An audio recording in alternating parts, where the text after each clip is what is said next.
Hello, everybody, and welcome back to 2M Football. I'm Mike. And I'm Matt, and we are continuing our journey through the AFC South. This stop is coming in at Jacksonville with the Jaguars. A team that you're going to hear us and forgive us if it gets a little out of hand here. We have very differing opinions on how this team is to be assessed. We're going to have a couple little verbal scuffles here, but we'll keep it PG. PG, yeah. I do have a bleep button available for it just in case. You never know when we get to talking about football. Unfortunately, to start off, let's recap the unfortunate season for the Jaguars. Jaguars had a tough year in 2016. They finished 3-13, last place in the AFC South. Good news is they earned themselves the number 4 draft pick for 2017. Yes, I guess that's a good thing. They'll be drafting high again. The good news is that 8 of their losses were by 7 points or less. So they were a competitive football team. Yeah. However, another losing record resulted in the firing of head coach Gus Bradley, who was replaced by Doug Marrone, who's been the assistant head coach there since 2015. This overall shakeup also led to another key thing, which I think was a great addition to their personnel, and that was hiring of Tom Coughlin, who was their original head coach when they were founded. So I expect a lot in the next coming season because Tom Coughlin is a guy who does not take crap from people. Nope, and he's really good at the personnel management. So I would look for a very productive draft class of 2017 for the Jaguars. So, to top off the quick season recap, we'll go over their points evaluation here. So overall, they had an average of 19.9 points per game, which is 25th in the league overall, not a very high scoring game. But it's amazing to think that they lost most of their games by 7 points or less. So they didn't need to score high, they just needed to score enough. And unfortunately, they fell a little short. They averaged 334.9 yards a game, which isn't terrible for as much flack as Blake Bortles takes. I mean, granted, there's other people involved in those yardage, but they finished 23rd in the league with that. 20th overall in passing yards with 233 yards even. Not bad, I would say, for a guy that not a lot of people thought highly of, but trust me, we'll get to that today. We'll get there. And averaged 101.9 yards rushing again, which is 22nd overall in the league. So once again, the offense was slightly worse than middle of the pack, which is weird because last year it was a strength. They had a huge offense last year. Yes. We'll get into what we think happened there. That's coming up a lot quicker than I think we anticipate. So overall, their numbers aren't as bad as I think the media projects them to be. They had a big struggle on third downs, converting only 35% of their third downs. That's going to drive your defense nuts because they're going to be exhausted because you're out on the field for 3 snaps, and that's it. Right. What is that, like a 5-minute break for the defense between drives? Yeah, and as someone who played on the defense, you appreciate breaks when you get them. Yes, definitely do. I played as a linebacker. Mike, you were? Linebacker also, outside linebacker. Oh, a lot of running. A lot of running. Yeah, those breaks were definitely needed. Although if you looked at me now, or us now, that's right, I'm going to drag you into this, you couldn't tell we were actually semi-professional high school football players. You'd think more defensive tackle than outside linebacker now. I prefer to think of myself as the Vince Wilfork. No, I'm kidding. But third downs definitely need an improvement on because only 35% of your third downs, you're not making it down the field with that.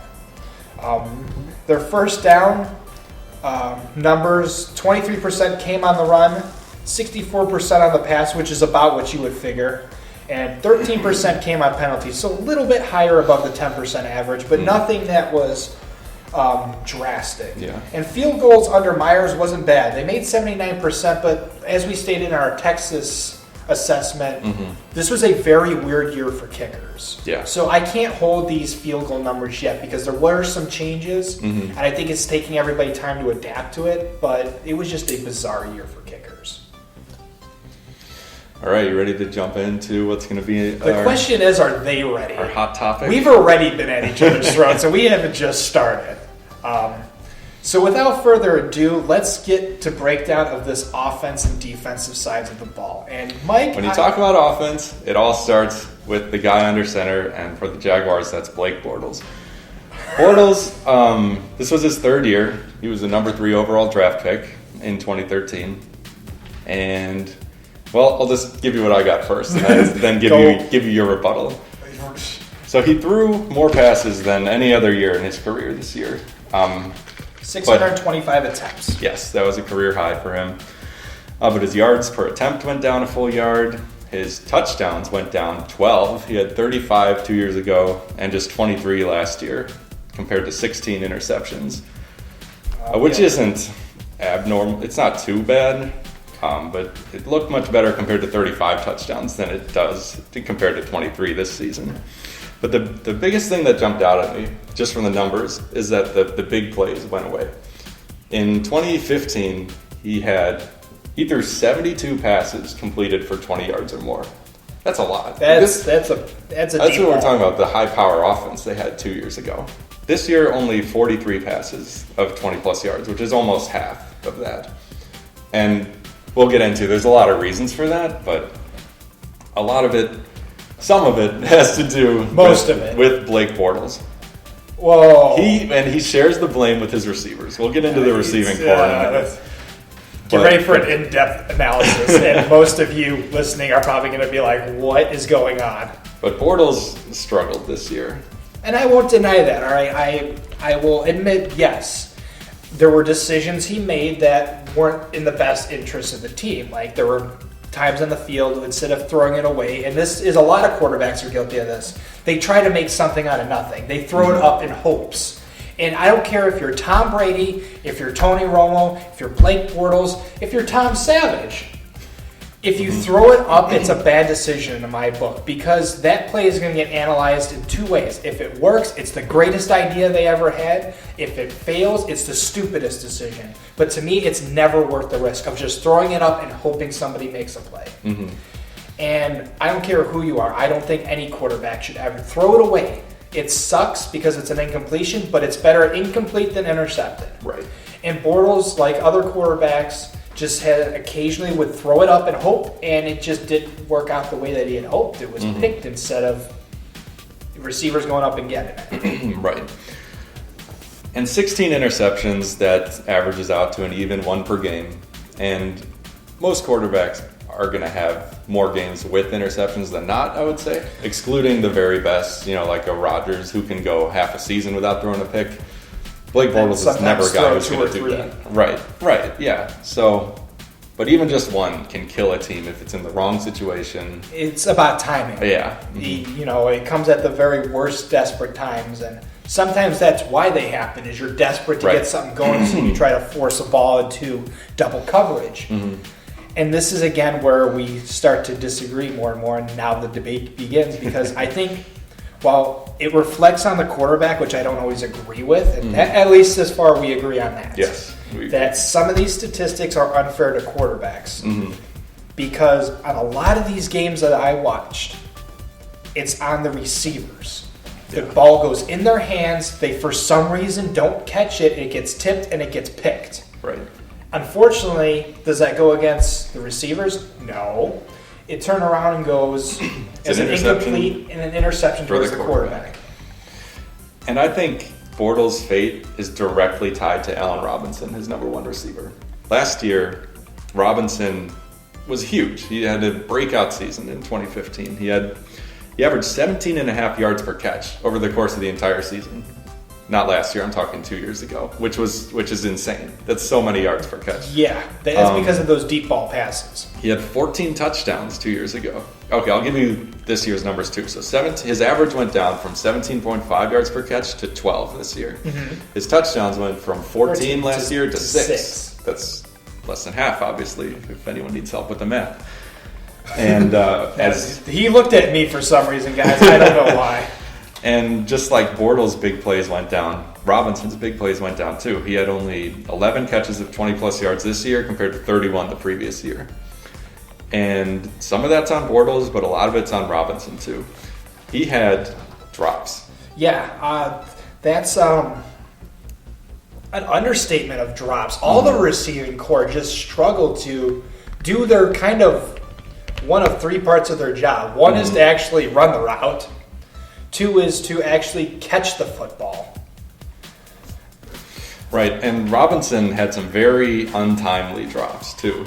I can think of one game. So I'll admit I was a Robinson fantasy owner this year. Invested a first round pick in him. Was very disappointed with the results. So I was watching him more closely than I otherwise would have. He had at least one ball thrown his way in the end zone that went just off his hands, no deflection by a defender, and then into the hands of a defender. So that's a pretty big swing right there for both of their stats. Instead of being a completion and a touchdown, it's an incompletion and an interception. And that's a good example of the kind of plays that shouldn't go against Blake Bortles. One big thing that changed this year is Robinson's breakout last year was a bit of a surprise, something that I don't think defenses were necessarily ready for either. But you know what defensive coordinators do? They see something and they adapt. Mm-hmm. And so Robinson was double covered a lot this year. And I don't think he or Bortles dealt with that the right way. Like Robinson had a lot of trouble fighting through double coverage. And Bortles tried to force him the ball despite the double coverage. So he couldn't get open. And Bortles threw it to him anyway.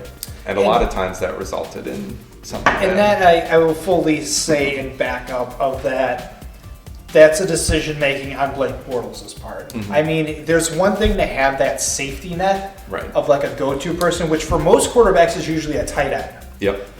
But for this instance, you develop, it's kind of like the Rodgers-Jordy version here. Mm-hmm. You develop such a chemistry that sometimes you think you guys are better than where you're at. Exactly. And you force something that shouldn't be forced. Granted, sometimes it pays off, sometimes it doesn't. So I'm not... And you talked about throwing the ball up for a receiver negatively, saying you shouldn't do it, which I agree with. But that's where a lot of their big plays last year came from. Because he was just single covered, maybe he wasn't against the number one cornerback for the other team, and he was able to win those jump ball situations.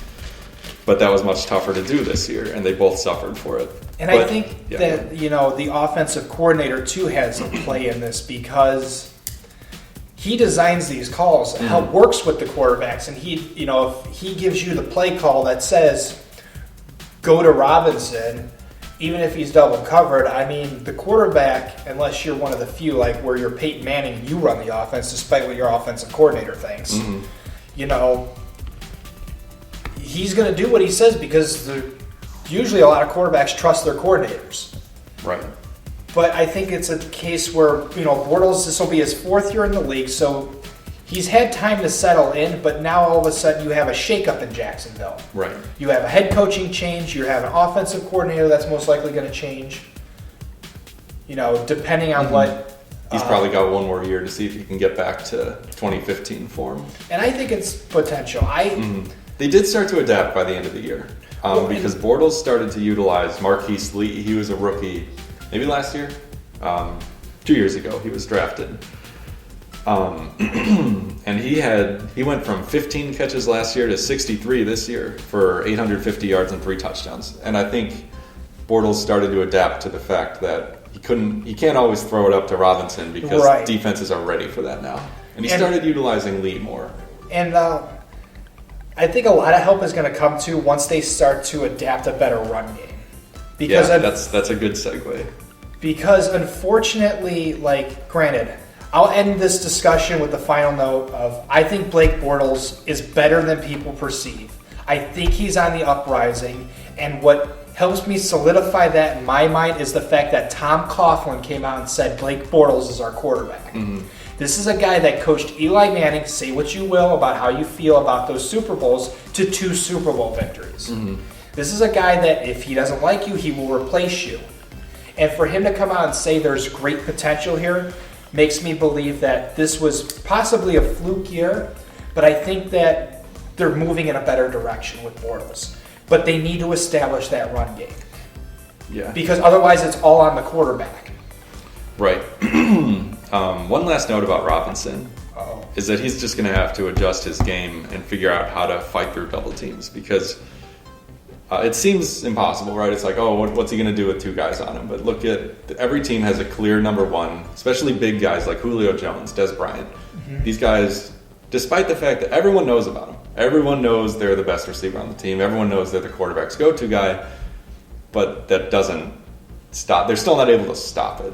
And mm-hmm. Robinson needs to become a force Robinson needs to adapt from a route runner to a quarterback runner, where he runs his route, but he needs to look back. If he sees Bortles is in trouble, he needs to do what these guys do, and that's break off route and come back to your quarterback. Help him out. Get yourself in a position to make a catch, even if it's for a 1-yard gain. Right. You need to be moving forward, not backward.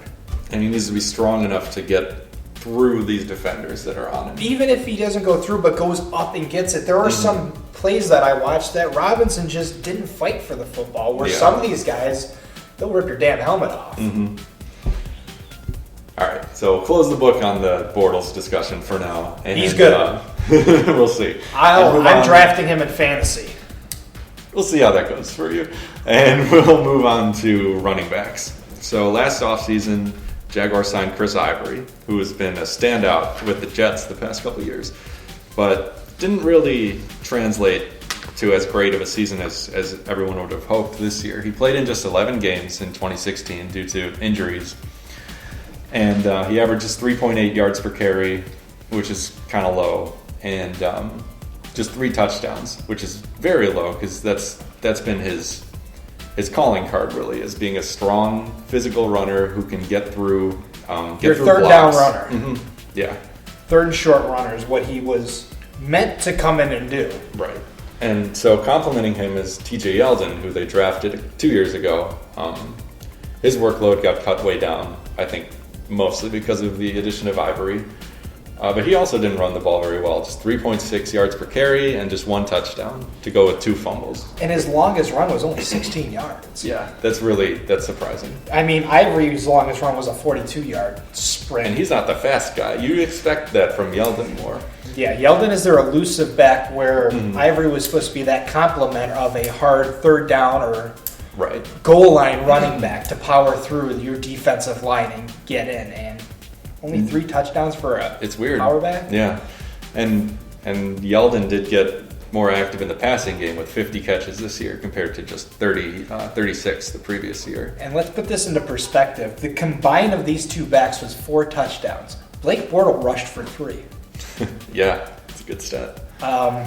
That's not that way that should line up. No, that's not what you want. No. I think what they're trying to build here is something like what the Patriots have, with Blunt is the bruiser, that's Ivory, and then they bring in James White for passing downs. And that's, I think, where they want Yeldon to go more towards. I could see that, definitely. I mean, Yeldon's definitely got the elusiveness to get out in the open and make himself quick. The Tevin Coleman, if you will. Yeah, we're going to bring out other teams. But I think that would be a great idea. And as we said, for those of you who listened to our Texans analysis, we kind of said the same thing, that's what the league is trying to do now. It's transforming into a 2-back league. Yep. You can no longer have a single cut or just an elusive back. You need a tandem to force defenses to spread out. If you have a 1 cut, then they're going to get tackled at the line for a loss. It's going to happen. And I think these 2 are a good combination. I think they fit this offense very well. I think the offensive line struggled a bit, and being behind in games, as the Jaguars often were, is not a good scenario to be running the ball in. To say the offensive line struggled is an understatement. Penalty-wise, they had a ridiculous year. They had their 2 tackles, Parnell and Beecham, had a combined 10 offensive holding and 9 false starts for a combined loss of 160 yards. It's not good. You know, this is another instance where it makes Bortles look bad because the line can't hold up. The line's going backwards. Bortles isn't doing anything wrong, but you're first and 10. Right, stop defending Bortles. I'm getting tired of this. I don't care. I don't care. All right? All right, what if this was Tom Brady and your offensive line has all these offensive calls, and now all of a sudden, instead of 1st and 10, which can be, for a struggling offense, can be hard enough. So you admit the offense is struggling? I said the offensive line is struggling, yes. Okay. That would be part of the offense. Okay.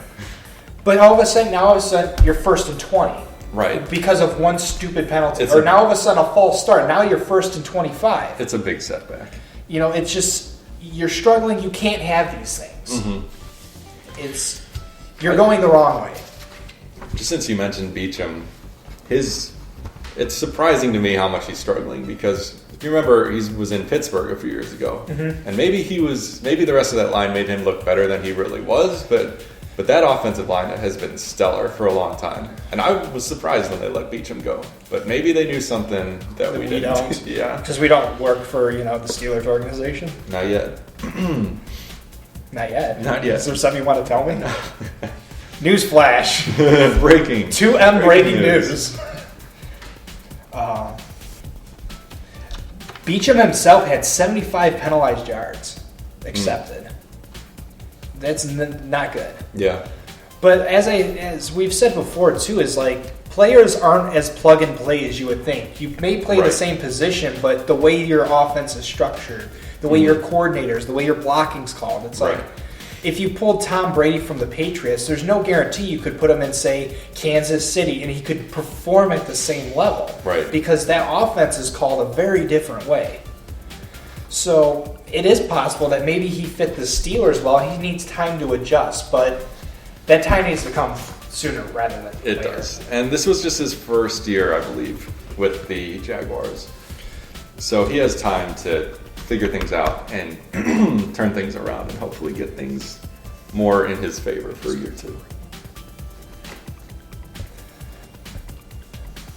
So speaking of the offensive line, we're going to start our slow segue transition into some free agency picks that we've come up with. And mine happen to be Joe Cole, the left guard, number 76.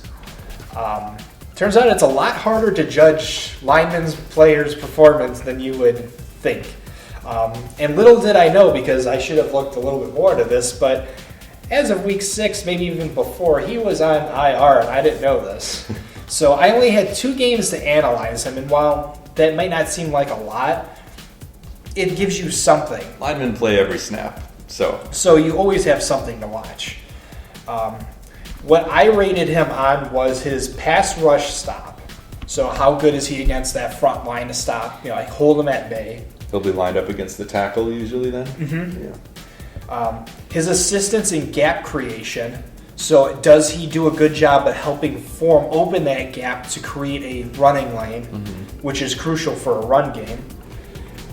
And then things you won't find on any professional website. How many times does he just get his ass run over? Like, you see so many times that tackles wind up on their backs because it happens so fast. I mean, when that ball gets snapped, you have milliseconds to react. And then how many times did he struggle with blocks? Did he need somebody to come help, or was he getting pushed back more than he was pushing back? I don't know if that made sense. That makes sense. Okay, yes. Downfield blocks, and then if he had any penalties in these 2 games. And overall, he did really well. Week 4, I have it right here in my notes. Week 4 against the Colts is when he left with an injury. And up to that point, he'd been doing really well. He did have several instances where he struggled, and he got run over a lot. Yeah. So I honestly think that in the offseason, they need to work on, and this is going to sound weird, but I think a lot of leg strengthening. He needs to be able to plant his feet and make that stop. He was great at forming the run gaps when needed, when they could get a run game going. And he did well against the pass rush, but the problem is when you're getting run over as an offensive lineman, is like what we see a lot with the Colts. You're leaving your quarterback extremely vulnerable. Especially to that inside pass rush. That's much harder for a quarterback to avoid than, say, a tackle letting this guy go around. Because you usually don't see it coming. There's nowhere to go, yeah. That pocket all of a sudden, it goes from cushion to they're right up in your face. And like you said, the only place you can really go is backwards. And I hate when I see a quarterback start backpedaling more and more and more, because if that sack comes... Bears fans know all about this because of Jay Cutler. That's a shot at our hometown. I doubt any team, with no research at all, I bet no team has given up more sacks losing 10-plus yards than Jay Cutler in the Bears. Insert comments here now, people who've done it. Someone look that up. Okay, anyway. Continue. So I think he has a lot to develop for this team. I mean, you don't get a good sense because he went out this season with injuries, but he needs to start holding his ground, and he needs to cut back on these holding penalties and these false starts. False starts are unacceptable. I hate that penalty. I think any lineman who commits it deserves to be hung. because you were just to be clear, you're saying they should kill the offensive lineman. This is now on the internet forever. I think anybody guilty of a false start, because, and especially if you come out of the huddle and commit it, there's no excuse for it. So they should die. Yes. Okay. Yes. Okay. This is coming from someone who wants to coach, so anyone who is looking for a defensive coach. See, defense, I can talk crap on the offense. Okay. Jokel needs a lot of improvement. Do I think they should cut him as a free agent? Not necessarily, because you don't have much to go off of with him. But I wouldn't say sign him to a 5-year, $30 million contract as an offensive lineman. No. Give him another year. Work this offseason on working on standing his ground, and I think he has potential. All right. Fair enough. All right. Now it's your turn to transition to the defensive side, and my free agent pick, who I took a closer look at, was Jonathan Cyprien. He plays strong safety for the Jaguars. 26 years old. He was a second-round pick in 2013. Actually, same draft class as Jokel, who was the first-round pick that year. So Cyprien's just coming to the end of his rookie contract. He had a career-high 127 combined tackles last year, which was second on the team. He knew he was in the last year of his contract. And that's when you want that contract extension. But then that's not to say he hasn't played well in the other seasons, because he has over 100 tackles in every single year he's played. Cyprien is a really interesting guy to me. I enjoyed watching some of his game tape. He's a really consistent player. Like I said, 100-plus tackles every year. He's only missed 3 games in his first 4 seasons. Which is outstanding. Really impressive, yeah. A lot of these players coming off college with injuries already. Mm-hmm. Especially in Cyprien's role.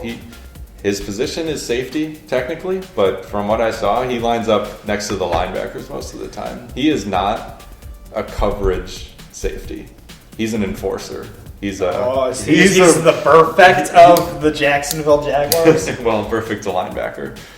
But yeah. Perfect's also classified as an enforcer. Okay. I know what position. Well, Perfect's also a criminal. Well, continue. Jonathan Cyprien, he plays much cleaner than Perfect. I don't like Perfect. Anyway, Cyprien, though, I do like. AFC North preview. Yeah, just wait. Like I said, he's more of a run stopper. He only has 2 interceptions in his 4 seasons. So he's not your coverage guy. Mm-hmm. He gets up in personal. He's not afraid to. Right. He's like a 4th linebacker. And like you said, he's not afraid to tackle big running backs. He can put a big hit, a clean big hit on a running back himself. That's mostly what I've got on Cyprien. He's a really solid player. He's good in run support, and I think he should be re-signed. So, green flag on Cyprien? Yes. Yeah, that's a good assessment. I do like him too. He was penalized 7 times, which is, I'm not buying time, 5th on the team for 88 yards, with 3 of those being DPI. Mm-hmm. But then again, that's a penalty that can swing multiple ways. It's not necessarily on him. The refs could have not had their snacks that day. I didn't watch too much on him because I was trying to watch linemen, which is harder than you think. Mm-hmm. Overall assessment, though, I think Jacksonville is up and coming. I think this was a bump in the road. They have a lot of good individual defensive players. That just sticking with the secondary for a second, Jalen Ramsey, their first-round pick this year. Ramsey is great. He's just 22 years old. He was their first-round pick. He started all 16 games as a rookie cornerback, and he played really well.